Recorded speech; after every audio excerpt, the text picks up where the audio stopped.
हम पढ़ रहे हैं कक्षा 7 की गणित, जिसमें यूनिट नंबर आपकी है 6.1 क्या कह रहा है, जिसका यूनिट का नाम है त्रिभुज और उसके गुण। उसमें क्या कहता है आपको, यदि देखा जाए तो इसमें आपका त्रिभुज के बारे में बताएगा। त्रिभुज क्या है, जिसको ट्रायंगल के नाम से जाना जाता है, उसके क्या क्या रूल्स होते हैं, उसकी क्या क्या खासियत होती है, यानी कि गुण क्या है उसके बारे में हम पढ़ेंगे। तो आइए हम टॉपिक की ओर चलते हैं। देखिए त्रिभुज, ये त्रिभुज किसे कहते हैं। सबसे पहले तो हम इसकी डेफिनेशन ही लिख लेते हैं। त्रिभुज, त्रिभुज की यदि मैं बात करूं तो त्रिभुज यानी कि 3 कोणों से मिलकर बनता है। 3 भुजाएं होती है, कितने अवयव है, कितनी भुजाएं हैं, कितने शीर्ष है, उन सभी के बारे में हम पहले अच्छे से पढ़ लेते हैं। देखिए ये 3 भुजाओं से घिरकर बनने वाली एक सरल बंद आकृति को क्या कहते हैं, त्रिभुज कहते हैं। परिभाषा में क्या लिखेंगे, 3 भुजा से घिरी सरल बंद आकृति को त्रिभुज कहते हैं।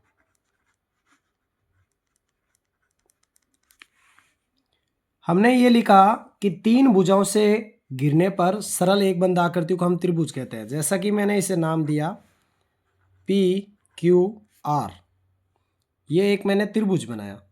तो इसमें देखिए रेखाखंड की अगर मैं बात करूं तो इसका प्रथम बिंदु और अंतिम बिंदु Q, तो इसे हम PQ के नाम से जानते हैं। तो ये एक प्रकार का रेखाखंड है जिसे हम भुजा नाम देते हैं। फिर देखिए QR, ये भी एक रेखाखंड है। Q प्रारंभिक बिंदु और R अंतिम बिंदु, तो QR से मिलकर एक क्या बनी, रेखाखंड। इसी प्रकार से P और R इस भुजा से मिलकर बनने वाली एक रेखाखंड से जो समान भुजा के रूप से हम इसे जानते हैं। तो देखिए कैसे लिखते हैं, मैंने लिखा 3 भुजाओं से घिरी सरल बंद आकृति को हम त्रिभुज कहते हैं। तो यहाँ मैं अगर बात करूं त्रिभुज का वर्गीकरण,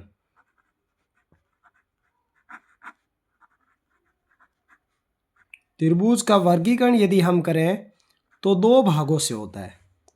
त्रिभुज को हम यदि बांटते हैं तो 2 प्रकार से हम इसे कह सकते हैं। कैसे, एक इसका नाम होती है भुजा और दूसरा होता है इसका कोण। एक भुजा के आधार पर हम इसका वर्गीकरण कर सकते हैं और एक कोण के आधार पर कर सकते हैं। तो अब देखिए जैसा कि इस चित्र में बताया गया है, तो हम पहले लिख लेते हैं कि इसके अंदर कितनी भुजा होती है, कितने इसके अंदर कोण होते हैं और कितने इसके शीर्ष होते हैं। उसके बाद में हम इसका वर्गीकरण पढ़ेंगे। तो देखिए यदि मैं भुजा की बात करूं तो मैंने कहा इससे भुजा कहते हैं, तो भुजा का नाम हो गया PQ। दूसरी भुजा आपकी हो गई इसकी QR और इसकी अंतिम बिंदु P और R से मिलकर बनी भुजा। तो इसमें भुजाओं की संख्या हमें 3 देखने को मिली, PQ, QR और PR। इसी प्रकार से यदि मैं कोण की बात करूं तो इसमें कोण बन रहा है 3। कौन कौन सा, एक ये P कोण बन रहा है, एक ये Q कोण बन रहा है और एक ये R कोण बन रहा है। तो इसको लिखा कैसे जाता है गणित में, यदि हमें इस Q को प्रदर्शित करना है तो कोण की परिभाषा क्या कहता है, कोण की परिभाषा होता है 2 रेखाओं के बीच का झुकाव कोण कहलाता है। तो यहाँ पे आपको क्या दिया गया है, आप लिखेंगे PQR, यानी कि मैंने इस रेखाखंड और इस रेखाखंड को यानी कि 2 जो भुजा ली है उसके मध्य ये कोण को प्रदर्शित कर रहा है जो कोण है Q। तो इसे हम लिखते हैं गणित की भाषा में कोण PQR, यदि मुझे इस आर के कोण को प्रदर्शित करना है तो मैं इसमें भुजा लूँगा क्यू आर और पी आर। तो यहाँ मैं लिखूँगा कोण क्यू आर पी। जो दो भुजाओं के मध्य दिख रहा है वो इसमें कोण को प्रदर्शित करता है। तो देखिए पी क्यू आर में क्यू कोण है, क्यू आर पी के अंदर आर कोण है। तो यदि हमने क्यू और आर कोण को प्रदर्शित किया तो हम इसे पी को भी प्रदर्शित करेंगे। तो इसे हम लिखेंगे आर पी क्यू। तो इस प्रकार से हमने यहाँ पर कोण का जिक्र किया। मैं पंकज सोलंकी टारगेट कोचिंग में आप सभी का एक बार हार्दिक अभिनंदन करता हूँ। यदि आप हमारे इस चैनल पर नए हो तो इसे सब्सक्राइब जरूर करें और इस वीक के यूनिट के जो भी वीडियो बनाए गए हैं मैंने इस वीडियो के डिस्क्रिप्शन में उनका लिंक दे दिया है।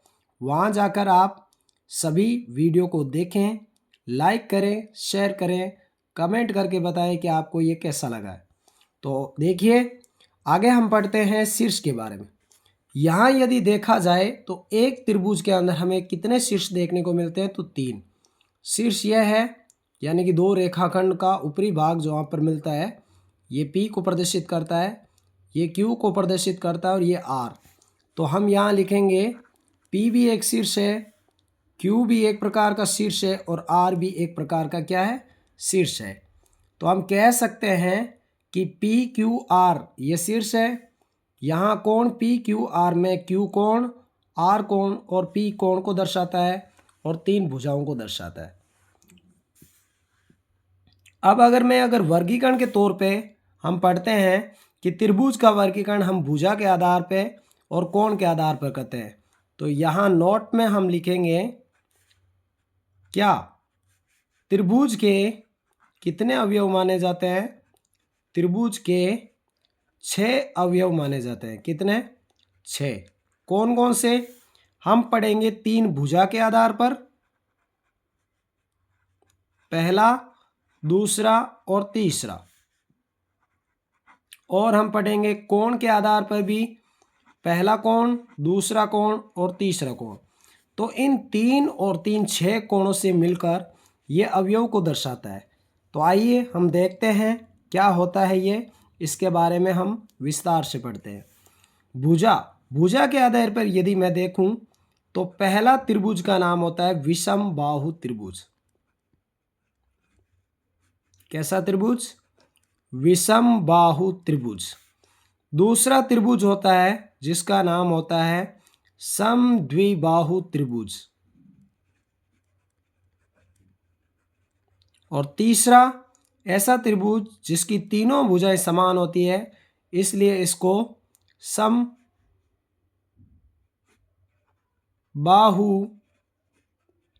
त्रिभुज के नाम से जाना जाता है। क्या इनकी विशेषता होती है? आइए थोड़ा विस्तार से मैं इसको बता देता हूँ। विषम बाहु त्रिभुज एक ऐसा त्रिभुज होता है जिसके अंदर 3 भुजाएं और तीनों की तीनों भुजा भी क्या होती है? असमान माप की होती है। अर्थात हम यदि अपने शब्दों में कहें तो ऐसा त्रिभुज जिसकी ये तीनों भुजाएं बिना माप की होती है। अर्थात अगर भुजाएं तीनों अलग अलग माप की है तो उसमें बनने वाले कोण भी कैसे होते हैं? अलग। ये इस त्रिभुज की खासियत होती है, इसके गुण होते हैं। दूसरा त्रिभुज होता है समद्विबाहु, यानी कि आपको एक ऐसा त्रिभुज देखना है जिस त्रिभुज के अंदर 2 भुजाएं समान माप की होगी और तीसरी भुजा एक अकेला असमान माप का होता है। तो हम कह सकते हैं कि एक ऐसा त्रिभुज जिसमें 2 भुजाएं समान माप की होगी और तीसरी भुजा असमान माप की होती है। अंतिम आपका जो भुजा के आधार पर यदि त्रिभुज लेते हैं तो वैसा त्रिभुज को कहते हैं समबाहु। देखिए जैसा कि नाम से प्रतीत हो रहा है समबाहु त्रिभुज। सम का मतलब होता है समान और बाहु का मतलब भुजाएं, यानी कि एक ऐसा त्रिभुज जिसकी तीनों भुजाएं समान माप की देखने को मिले, उस त्रिभुज का नाम होता है समबाहु त्रिभुज। यदि हम कोण की बात करें तो पहला एक ऐसा कोण जिसके अंदर जिस प्रकार से हमने भुजा पे पढ़ा कि तीनों भुजाएं असमान माप की, उसी प्रकार से कोण में हम पढ़ते हैं कि ऐसा त्रिभुज जिसका मान 90 डिग्री से क्या हो? छोटा हो, अर्थात न्यून कोण। त्रिभुज के नाम से जाना जाता है। कहने का तात्पर्य यह है कि इसमें तीनों ही माप अलग अलग यानी कि 90 डिग्री से क्या माना जाता है, छोटा माप माना जाता है। न्यून कोण के बाद में आता है आपका समकोण। एक ऐसा त्रिभुज जिसमें एक 90 डिग्री का कोण होगा और दो अन्य माप के कोण होते हैं, उसको कहते हैं समकोण त्रिभुज। जैसा कि आपको इस यूनिट में एक पाइथागोरस प्रमेय के द्वारा हमें यूनिट नंबर 6.5 पढ़ने को मिलेगी, वो समकोण त्रिभुज के आधार पर निर्भर करता है। आगे देखिए, समकोण के बाद में आता है अधिक कोण त्रिभुज। एक ऐसा त्रिभुज जिसका माप क्या हो, 90 डिग्री से अधिक हो, तो उसे हम कहते हैं अधिक कोण त्रिभुज। तो यहाँ पर हमने 6 प्रकार के अवयवों का जिक्र किया उनकी परिभाषा सहित। तो इससे हमने ये सीखा कि त्रिभुज दो प्रकार का, यानी कि त्रिभुज का वर्गीकरण विभाजित दो प्रकार से, भुजा और कोण के आधार पर। भुजा के आधार पे 3 प्रकार से होता है और कोण के आधार पे भी 3, 3 और 3 मिलके हो गए 6। अब हम आगे पढ़ते हैं इसके बारे में। यदि मैं एक त्रिभुज बना दूं और उस त्रिभुज के भीतर हमें आपसे ये पूछा जाए कि इस त्रिभुज के अंदर आपका टॉपिक में आता है माध्यिका। क्या होती है माध्यिका, तो देखिए इसके बारे में हम पढ़ते हैं। एक त्रिभुज जिसको मैंने नाम दिया ABC नाम का एक त्रिभुज। इस त्रिभुज का जो शीर्ष A है उसके ठीक सामने एक सम्मुख भुजा, अर्थात यदि हम शीर्ष इस A त्रिभुज को मानते हैं तो उसके सामने भुजा आपकी है BC। BC भुजाओं का एक ऐसा मध्य बिंदु जो इस त्रिभुज को क्या करता है, इस भुजा को BC भुजा को दो समान भाग में क्या करता है, बांट देता है। अर्थात यानी कि हम कह सकते हैं कि B से यहाँ कोई एक समान माप का टुकड़ा हुआ और यहाँ से C, तो हम इसे नाम दे देते हैं D। हम ये कहना चाहते हैं कि इसके अंदर आपकी जो सम्मुख भुजा है शीर्ष के सामने वाली भुजाओं का एक ऐसा मध्य बिंदु जो इस भुजा को दो समान भागों में क्या कर देता है, विभाजित। अतः हम कह सकते हैं कि इस त्रिभुज के शीर्ष से सामने वाली भुजा यानी कि इस शीर्ष A से भुजा आपका BC पर एक प्रकार से क्या करता है, दो समान भागों में विभाजित करता है, तो हम उसे माध्यिका कहते हैं। तो हम यहाँ लिखेंगे एक त्रिभुज जिसका नाम ABC में शीर्ष A के सम्मुख भुजा जिसका क्या नाम है, BC का मध्य बिंदु, अर्थात जो इस भुजा को दो समान भाग में क्या करता है, बांटता है, मध्य बिंदु D से A को मिलाने वाली रेखा को माध्यिका कहते हैं। माध्यिका AD कहते हैं। ये किसको प्रदर्शित करता है, ये माध्यिका को प्रदर्शित करता है। यदि मैं आपसे बात करूं शीर्ष लंब की, तो हम इसको भी समझ सकते हैं कि एक त्रिभुज मैंने लिया जिसमें ABC नाम है। A से इसके ठीक सामने वाली भुजा को सीधा मिलाया गया, जो कि इसके मध्य बिंदु से आवश्यकता नहीं है। ये इसमें हम माध्यिका या शीर्ष लंब के रूप में ऐसे ज्ञात करके बता सकते हैं, जो कि इसको कहीं पर भी प्रदर्शित कर सकता है। तो हम इसे कहेंगे कि शीर्ष A से भुजा BC पर लंब, अर्थात ये अलग अलग, तो हम कह सकते हैं कि AD है वो लंब है किस भुजा पर, BC पर। अर्थात हम कह सकते हैं कि त्रिभुज ABC में शीर्ष A से उसकी सम्मुख भुजा पर एक लंब अर्थात कोण बनाता है, तो जो कि असमान माप का हो, तो उसे हम क्या कहते हैं, शीर्षलम अर्थात समान होना कोई आवश्यकता नहीं है इसके अंदर, यानी कि इस पर एक कोण बनाएगा। जो समान माप से या असमान माप से बनाता है उसे हम शीर्षलम का नाम देते हैं। तो आइए हम अपनी यूनिट नंबर 6.1 में चलते हैं।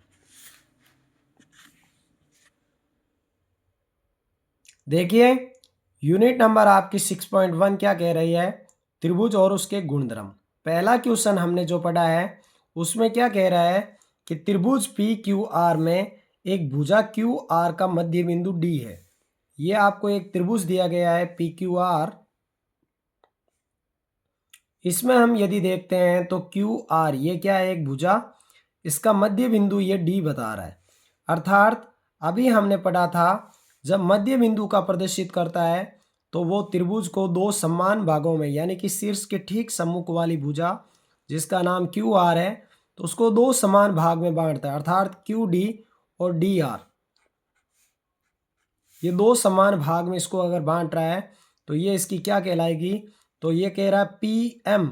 पी एम इसका क्या कहलाएगा, तो पी एम इसका कहलाता है शीर्षलम, क्योंकि पी और डी हमें इसमें पी एम का पूछ रहा है, तो पी एम इसका क्या कहलाता है, शीर्षलम।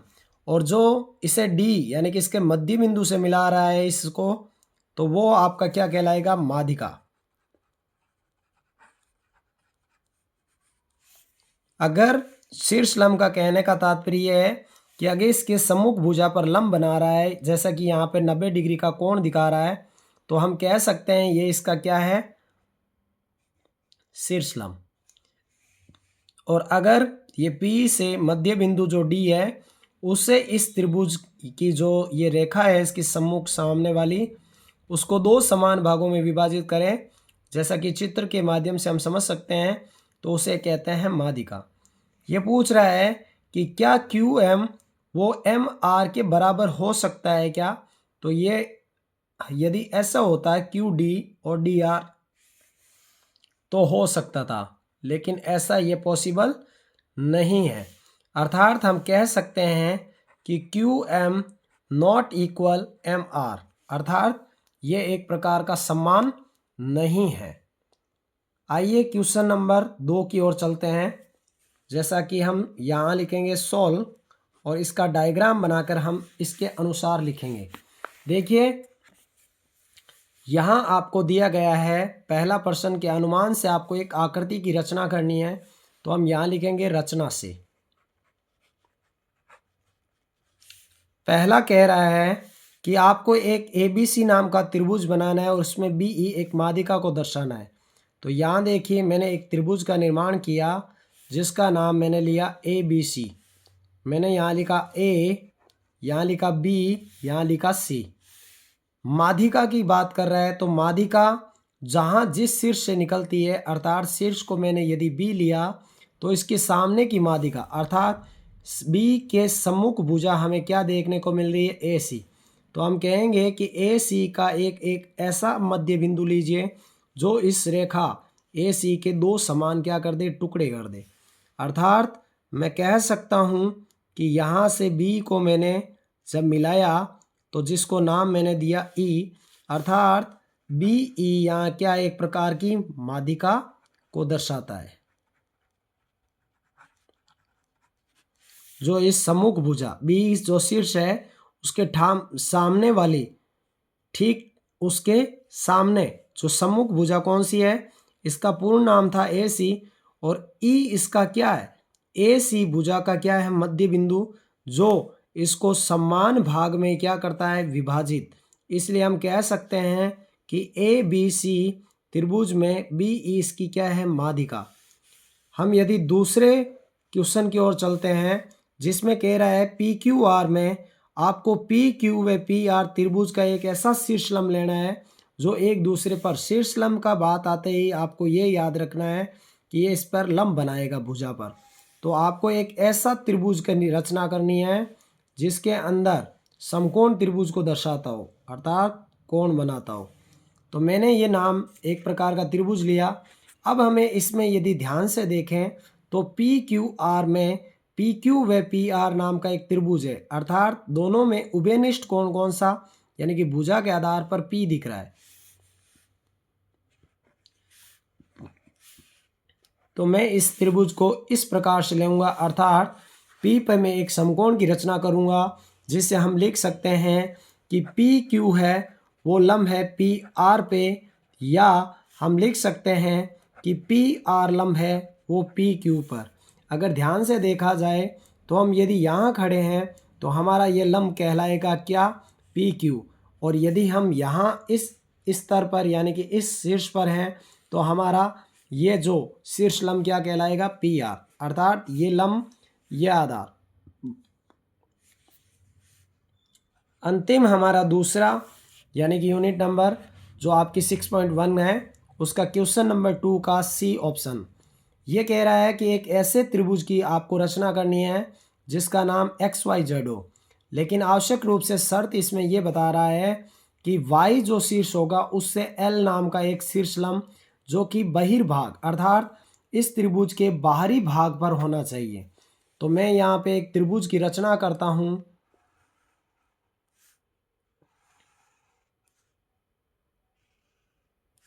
मैंने एक त्रिभुज बनाया जिसका नाम मैंने लिख दिया एक्स वाई और जेड।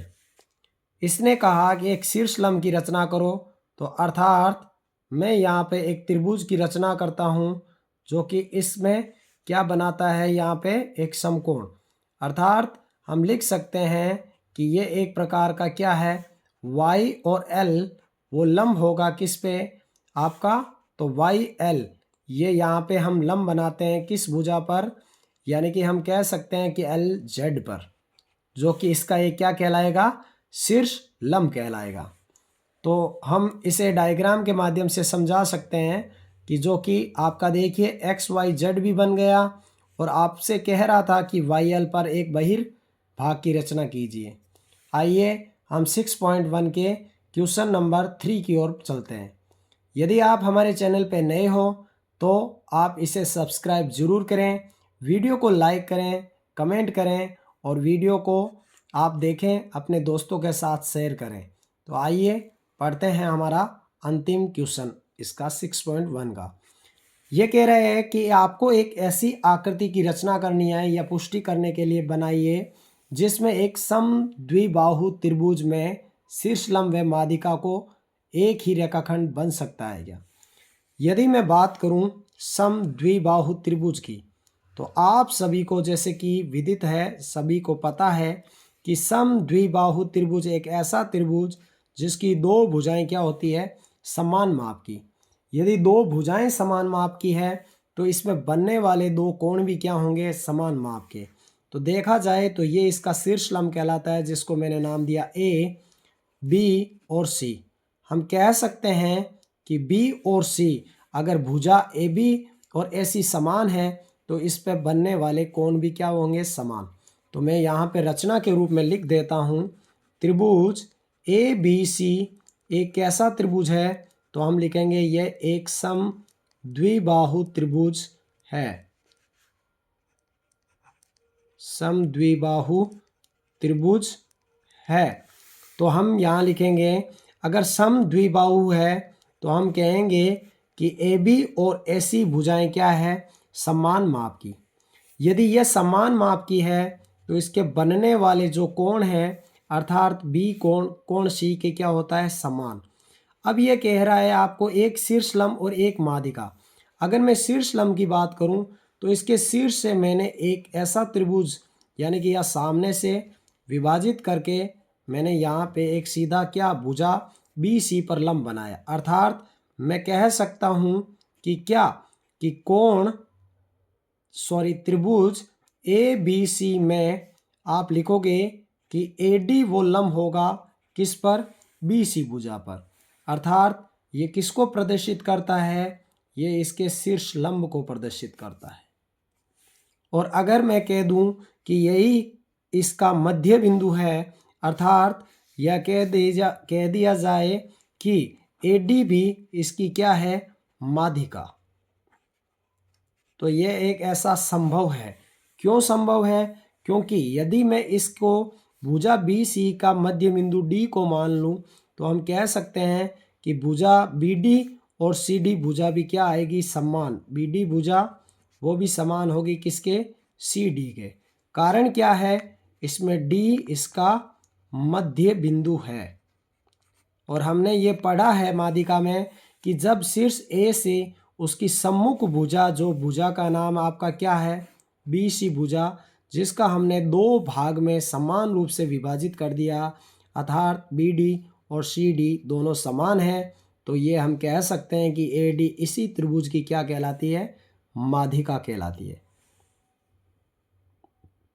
तो एक बार यदि आपने, फिर से मैं आपको बता रहा हूँ, यदि आपने सब्सक्राइब नहीं किया है तो सब्सक्राइब ज़रूर करें और मैं इसके वीडियो, अन्य वीडियो इसके डिस्क्रिप्शन में लिंक दूंगा, वहाँ जाकर आप ज़रूर देखें, लाइक करें, कमेंट करें। धन्यवाद।